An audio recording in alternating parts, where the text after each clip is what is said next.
Dear students, up to this point we discussed all theoretical aspects of the concept related to the velocity of the image and velocity of the object. Now it is time to learn the application of the concept. और application of the concept जैसा हम लोग हमेशा करते आए हैं, learn करेंगे illustrations के थ्रू. तो चलते हैं illustration section में.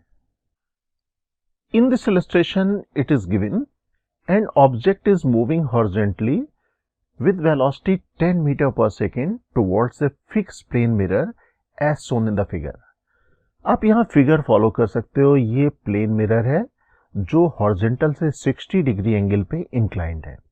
Plane of the screen is the X Y plane और ये जो ऑब्जेक्ट है ये मूव कर रहा है हॉरिजॉन्टल डायरेक्शन में और इसकी स्पीड गिवन है 10 मीटर पर second. This speed is with respect to ground. लेकिन अगर मिरर रेस्ट में है तो जो ग्राउंड के रिस्पेक्ट में वेलोसिटी होगी वही मिरर के रिस्पेक्ट में वेलोसिटी होगी.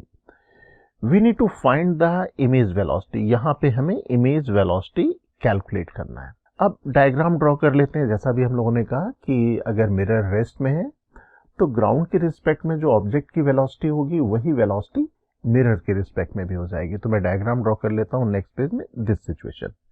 अब ये जो मिरर है, this mirror is inclined 60 degree with horizontal. 60 degree horizontal से अगर इंक्लाइंड है और ये हॉरिजॉन्टल डायरेक्शन में मूव कर रहा है ऑब्जेक्ट, तो this angle should be 60 degree. अब यहाँ पे एक प्रॉपर्टी हम लोग रिकॉल कर लेते हैं. प्रॉपर्टी क्या है? Image velocity and object velocity should make equal angle from the plane mirror on opposite side of the mirror and speed of the object and speed of the image with respect to the mirror should be same. तो यहाँ पे अगर मैं उतने ही angle पे लेकिन opposite side में ये डायरेक्शन ड्रॉ कर दूं तो this is the direction of the motion of the image और ये एंगल 60 डिग्री होना चाहिए. क्यों? जो प्रॉपर्टी हम लोगों ने डिस्कस की हुई है.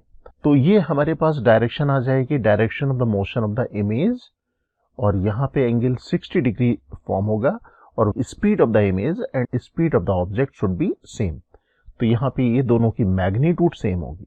और velocity of the image with respect to mirror and velocity of the object with respect to mirror ये दोनों सेम है, इक्वल है. लेकिन मिरर रेस्ट में है तो हम लोग यहाँ पे कहेंगे velocity of the image should be equal to velocity of the object. Ground के रिस्पेक्ट में भी यही वेलोसिटीज होगी. अब हमारे पास ये वेलोसिटी की डायरेक्शन आ गई, इमेज की वेलोसिटी की डायरेक्शन आ गई.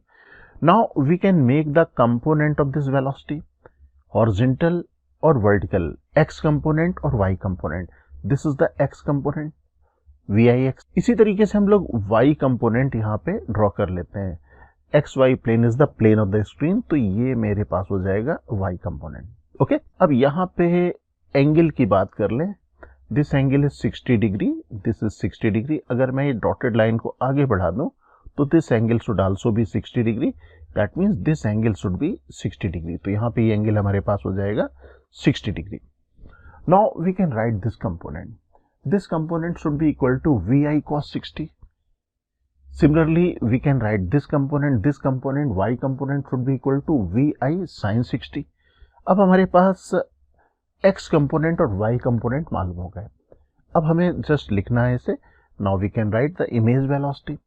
Image velocity का वेक्टर हो जाएगा X component और Y component मालूम होने के बाद हम लोग डायरेक्शन देख सकते हैं.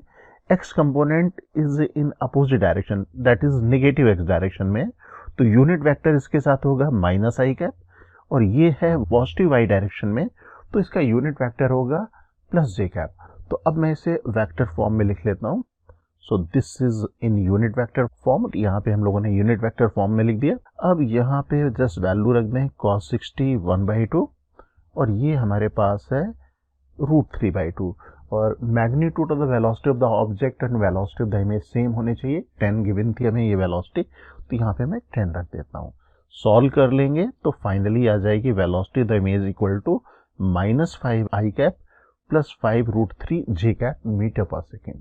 This is the velocity of the image with respect to ground as well as with respect to the mirror because mirror is at rest.